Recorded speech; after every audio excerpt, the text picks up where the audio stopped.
অযোধ্যার মহিমার কথা স্বয়ং ভগবান রাম নিজেই বলে গেছেন, জন্মভূমি আমার আনন্দময়।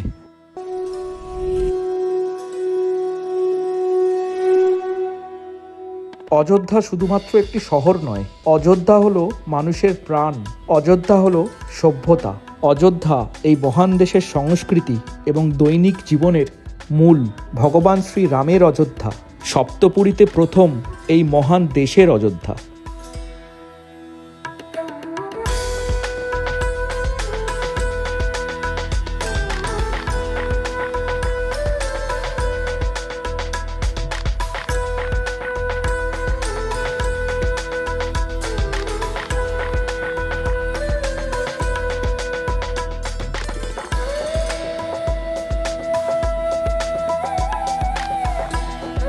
অযোধ্যা সিরিজের দ্বিতীয় পর্বে ছিল হনুমানগড়ি মন্দির, নবনির্মিত রাম মন্দির, রাম কি প্যারি, দশরথ মহল এবং কনক ভবন।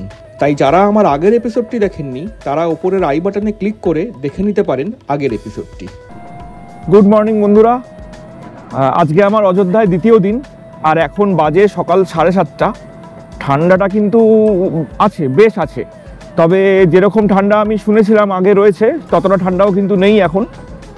তো অযোধ্যায় আসতে হলে আপনারা কিন্তু হাতে মিনিমাম 2 দিন সময় রাখুন, কারণ 2 দিন ছাড়া কিন্তু অযোধ্যা আপনারা ঘুরতে পারবেন না। রাম মন্দির ছাড়াও কিন্তু দেখার প্রচুর জিনিস রয়েছে এখানে। তো একদিন আপনারা অযোধ্যা দর্শন করবেন আর আরেকদিন আপনারা যাবেন ফৈজাবাদ। তো আমরা এখন ছুটে চলেছি ফৈজাবাদের দিকে, আর যাওয়ার পথে দেখে নেব রাম মন্দিরের কার্যশালা এবং শিলাপ্রস্তর। আর ফৈজাবাদ থেকে আজ সকাল 11টায় আমাদের ফ্লাইট কলকাতায় ফেরার উদ্দেশ্যে। আর আমার সঙ্গে যাকে দেখছেন এনার নাম হলো হরিশঙ্কর মিশ্র। তো ওনার ফোন নাম্বার দেওয়া থাকবে আমার ডেসক্রিপশন বক্সে এবং আমার স্ক্রিনে ওনার ফোন নাম্বার দেখতে পাবেন। তো আপনারা অযোধ্যা আসলে ওনার সঙ্গে কিন্তু কন্ট্যাক্ট করে নিতে পারেন। কেন বলছি এই কথাটা, কারণ উনি কিন্তু শুধু আমার টোটো চালক নন, আমার পুরো অযোধ্যার গাইডও বটে। উনি কিন্তু আমাদের প্রতিটা জায়গায় সঙ্গে করে নিয়ে গিয়ে অযোধ্যা দর্শন করিয়েছেন।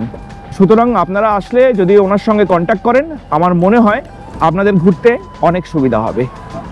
তাহলে চলুন শুরু করা যাক আবার আজকের দিনটা জয় শ্রীরাম বলে। জয় শ্রীরাম। জয় শ্রীরাম।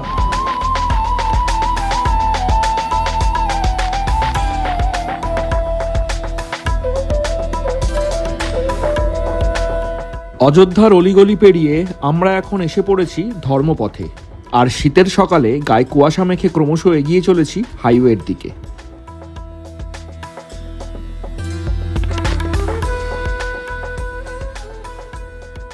সামনেই যে গেটটা দেখতে পাচ্ছেন এটা হলো সুরজদ্বার বা সূর্যদ্বার। আর এই সূর্যদ্বার ছাড়াও এখানে তৈরি হচ্ছে আরও 6টি গেট।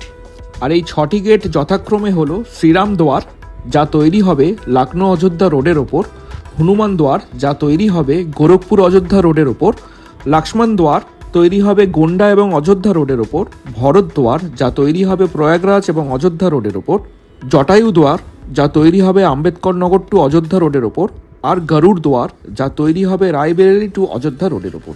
আর এই সূর্যদ্বার পেরিয়ে ডান দিকে গেলেই পড়বে অযোধ্যা বাস স্ট্যান্ড।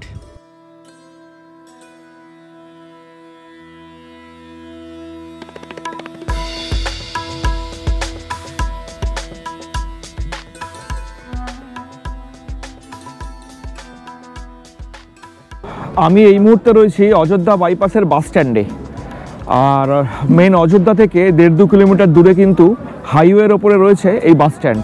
আর এই বাসে করেই আপনারা যেতে পারেন এখান থেকে গোন্ডা, সুলতানপুর, কানপুর, লখনৌ প্রভৃতি জায়গায়। তবে এই বাস স্ট্যান্ডে আসার কারণটা কি?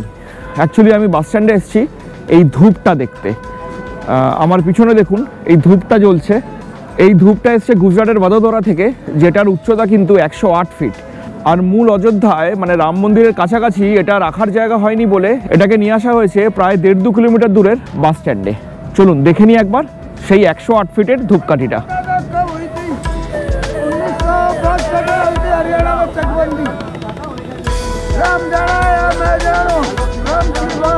ये आपने बनाया? राम ने बनाया, सही बात। এই ধূপটি বানাতে খরচ পড়েছে আনুমানিক প্রায় 5 লক্ষ টাকা, আর সময় লেগেছে 6 মাস।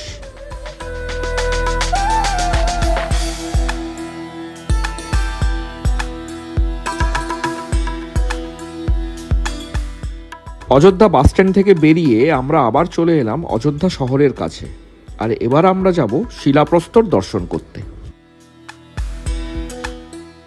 বাস স্ট্যান্ডে রাখা সেই বড় ধূপকাঠি দেখে আমরা এখন এসে পৌঁছালাম যেখানে রাখা রয়েছে শিলাগুলো, মানে যে শিলাগুলো নিয়ে আসা হয়েছিল রামলালার মূর্তি তৈরি করার জন্যে। চলুন দেখে নিই একবার। রামলালার যে মূর্তি আপনারা অযোধ্যা গেলে দেখতে পাবেন, তার জন্য শিলাখণ্ড এসেছিল 3টি জায়গা থেকে। নেপালের পোখরা থেকে 2টি, রাজস্থান থেকে 3টি এবং কর্ণাটক থেকে 3টি। এর মধ্যে থেকে এই শিলাগুলি রিজেক্ট হয়ে গেছে, আর একটি শিলা দিয়ে তৈরি করা হয়েছে রামলালার মূর্তি।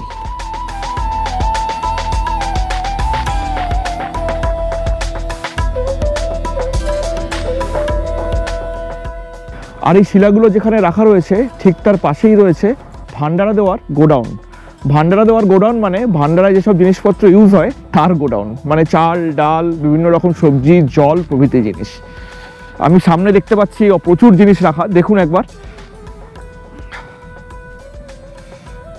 এই দেখুন, এগুলো সব আলুর বস্তা, কয়েকশো কেজি আলু রয়েছে মনে হচ্ছে এখানে। ওখানে জল, মিনারেল ওয়াটার, সব ক্রেটে ক্রেটে রয়েছে টমেটো। এর নিচে আরো অনেক আছে বুঝতে পারছি। এখানে রয়েছে গাজর, কাঁচা লঙ্কা, এদিকে রয়েছে ফুলকপি।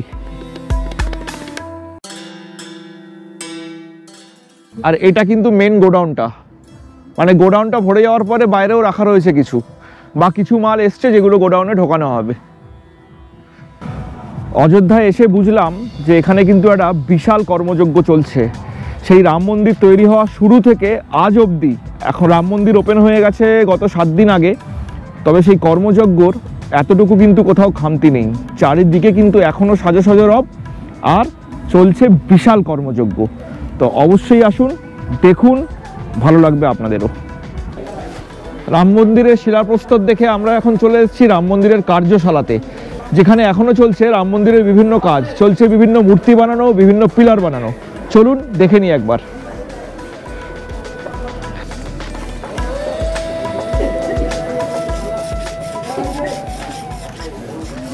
कितना टाइम चल रहा है ये काम? कितना टाइम से चल रहा है? सुबह 8 बजे से लेकर रात को 5 बजे तक। और ये सब सिंगल पत्थर है, सिंगल पत्थर काट काट के निकल रहा है ये सब। राजस्थान वाले बनाए हैं। राजस्थान वाला पत्थर है, हम लोग सफाई कर काम कर रहे हैं। अच्छा,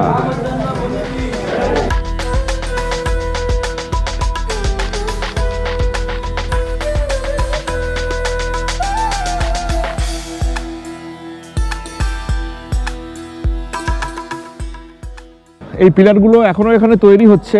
দেখুন বিভিন্ন জায়গায় কিন্তু মূর্তি খোদাই করা বাকি রয়ে গেছে এখনো। তো এগুলো এখানে তৈরি হবে, কমপ্লিট হবে, কমপ্লিট হওয়ার পরে পরিষ্কার হবে, পলিশ হবে, তারপরে এগুলো চলে যাবে মন্দির প্রাঙ্গণে এবং বসবে বিভিন্ন জায়গাতে। রাম মন্দিরে কিন্তু এখনো অনেক মন্দির তৈরি হওয়া বাকি রয়েছে, সব মন্দির কিন্তু এখনো তৈরি হয়ে ওঠেনি। তো সেই সব মন্দিরের জন্যই কিন্তু তৈরি হচ্ছে এই সব পিলারগুলো। কাজগুলো কত নিখুঁত দেখুন, ভগবানের গয়না, হাতের আঙুল, এখানে সিংহের কেশর, কত নিখুঁত দেখুন কাজগুলো।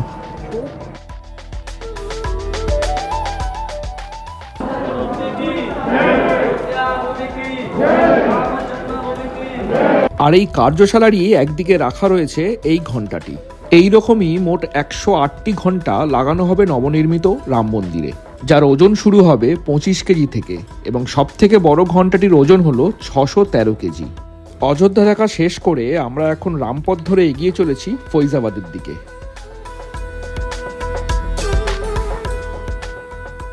পথে পড়ল ঋষভদেব স্টেট পার্ক, যেখানে রয়েছে প্রথম তীর্থঙ্কর ঋষভনাথের মূর্তি। আমার কাছে সময় কম বলে আমি আর দাঁড়ালাম না এখানে, কিন্তু আপনারা ঘুরে দেখে নিতে পারেন এই পার্কটিও।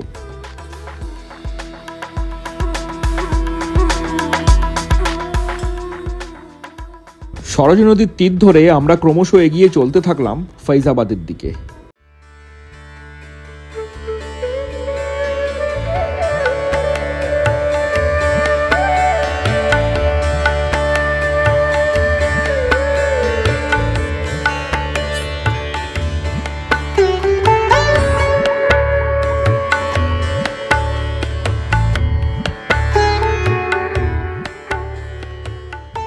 আমরা এখন ফৈজাবাদের অনেকটাই কাছে, আর ফৈজাবাদের এয়ারপোর্টে যেতে যেতে রাস্তায় চোখে পড়লো গুমনামি বাবার সমাধি।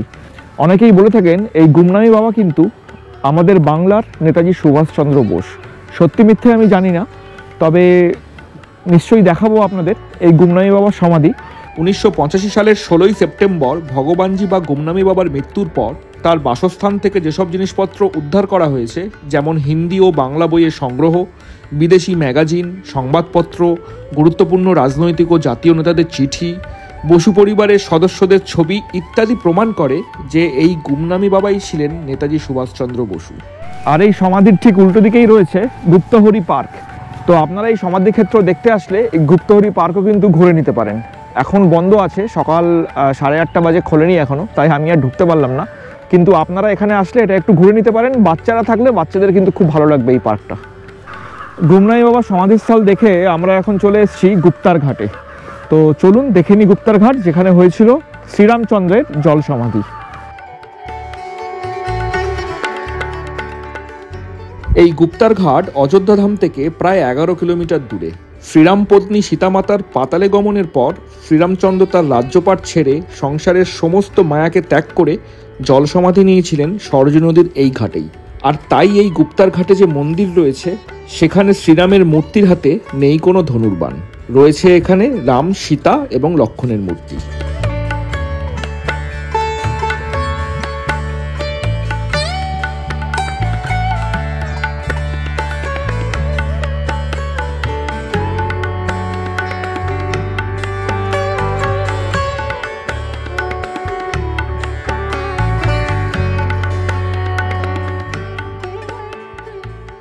রামকিপেরির কাছে সরিউ নদীতে যে আরতিটা হয়, ঠিক সেরকমই একটা আরতি কিন্তু হয় এই গুপ্তার ঘাটে। তো যদি আপনারা গুপ্তার ঘাটে বিকেলবেলার দিকে আসেন, তাহলে কিন্তু এখানকার আরতিটাও দর্শন করতে পারেন। सीताराम जय सीताराम, श्री राम जय जय राम। এরপরে আমরা চলে গেছিলাম অযোধ্যার এক প্রাচীন মন্দিরে, গুপ্তহরি মন্দির, যেখানে রাখা রয়েছে রামের পদচিহ্ন।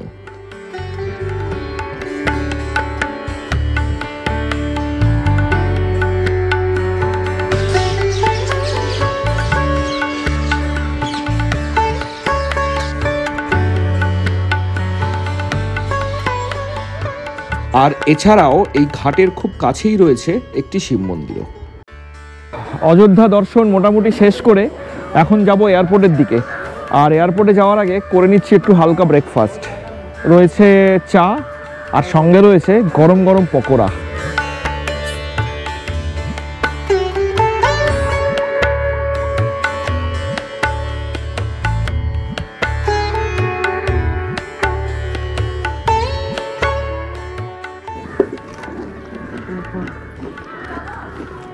আলু, ফুলকপি, পেঁয়াজ দিয়ে পকোড়া।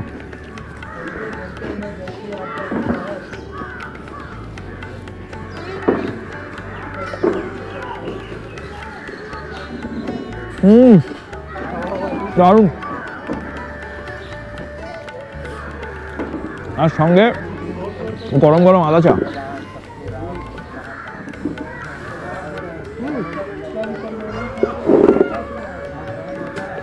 আদা চা, এটা আদা দেওয়া রয়েছে। আমরা চলে এসেছি এখন অযোধ্যা ধামের নতুন এয়ারপোর্টে। আর পিছনেই রয়েছে এয়ারপোর্ট। এখন এই সামনে যে গেট রয়েছে, এটা দিয়ে আমরা এন্ট্রি নেব, ভেতরে গিয়ে চেক ইন করে নিই, তারপরে ভেতরের দৃশ্য দেখাচ্ছি আপনাদেরকে। কিছু মাস আগে পর্যন্ত অযোধ্যায় আসতে হলে লখনৌ পর্যন্ত ফ্লাইটে এসে তারপর আসতে হতো 3 ঘন্টার বাস জার্নি করে, অথবা আসতে হতো লম্বা একটা ট্রেন জার্নি করে। কিন্তু এখন আর তা নয়। এখন আপনারা ভারতের বিভিন্ন শহর থেকে অযোধ্যা পৌঁছাতে পারবেন খুব কম সময়ের মধ্যে। আর এটাই হলো অযোধ্যার নতুন মহর্ষি বাল্মীকি আন্তর্জাতিক বিমানবন্দর। 20 মাসের রেকর্ড সময় তৈরি করা হয়েছে এই এয়ারপোর্টে ঢুকতে ঢুকতেই আপনি ফিল করবেন যে আপনি প্রভু শ্রী রামের জন্মভূমিতে এসে পৌঁছেছেন। 822 একর জমিতে তৈরি এই এয়ারপোর্টের ফেজ 1 আপাতত রেডি, এবং খুব তাড়াতাড়ি ফেজ 2ও রেডি হয়ে যাবে। আর তখন এই এয়ারপোর্টের অ্যানুয়াল ক্যাপাসিটি হবে প্রায় 10 লক্ষ যাত্রী।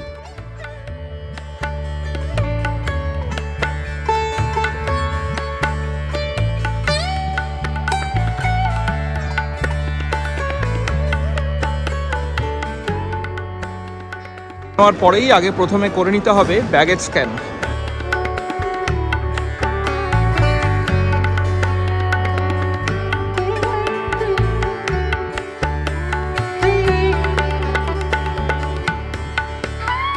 ব্যাগেজ স্ক্রিনিং করে দিলাম, আর ব্যাগেজ স্ক্রিনিং করে নিয়ে এখন যাচ্ছি চেক ইন কাউন্টারে চেক ইন করার জন্য। আর আমরা যাব এয়ার ইন্ডিয়া এক্সপ্রেসের কাউন্টারে, কারণ এখান থেকেই একমাত্র ডিরেক্ট ফ্লাইট এখন চলছে কলকাতা অবধি। হ্যাঁ হ্যাঁ,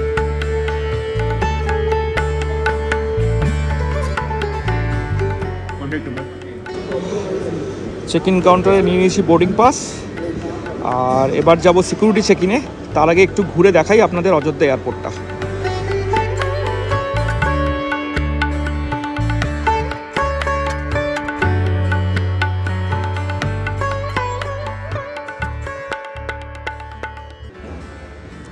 পুরো অযোধ্যা এয়ারপোর্টের বিভিন্ন জায়গায় কিন্তু জুড়ে রয়েছে রামকাহিনী। রামের ছোট থেকে বড় হওয়া, বনবাসে যাওয়া, তারপরে সেখানে সীতাকে হরণ করা, সব কিছু কিন্তু এখানে দেখানো রয়েছে এই ছবিগুলোতে।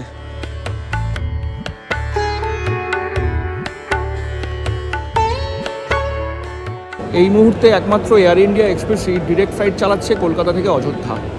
কলকাতা থেকে অযোধ্যার ফ্লাইট টাইমিং হলো দুপুর 1:25, যেটা অযোধ্যা এসে পৌঁছায় দুপুর 3:05। আর এখান থেকে 12 কিলোমিটার দূরে পড়বে অযোধ্যা। বাইরে বেরিয়ে গাড়ি, টোটো, অটো সব কিছুই পেয়ে যাবেন। আর অযোধ্যা থেকে ফ্লাইট ছাড়ছে এখন সকাল 10:55-তে, যেটা কলকাতা গিয়ে পৌঁছাচ্ছে 12:40-এ। তো আপনারা আসা যাওয়া দুটোই ফ্লাইটে করতে পারেন, অথবা আপনারা ট্রেনে এসে ফ্লাইটে ফিরতেও পারেন। চলুন এখন ভেতরে যাই সিকিউরিটি চেকিং।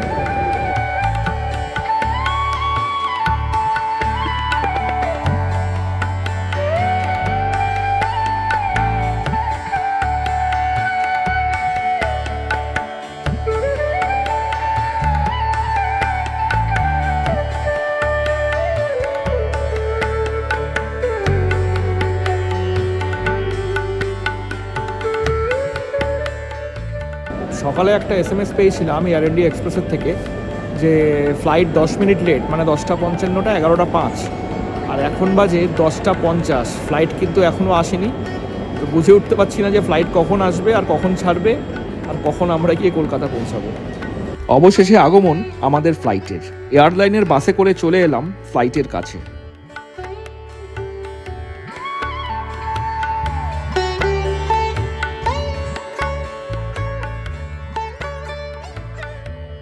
ফ্লাইটে উঠতে না উঠতেই এয়ার হোস্টেস গালভরা হাসি দিয়ে নমস্কার জানালো।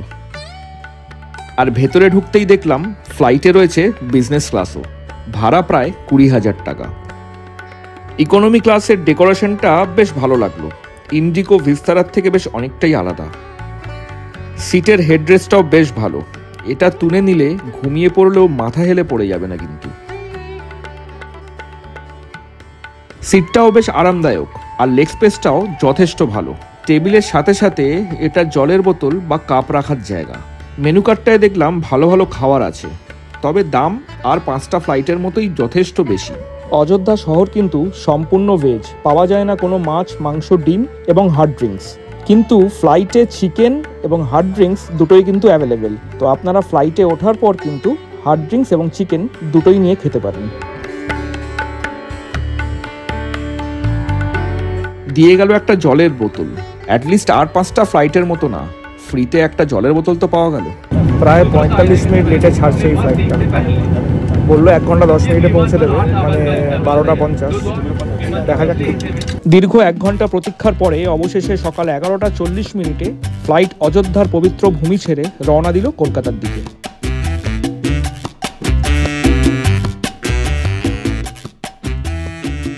আমি এইমাত্র এসে পৌঁছালাম কলকাতা এয়ারপোর্টে।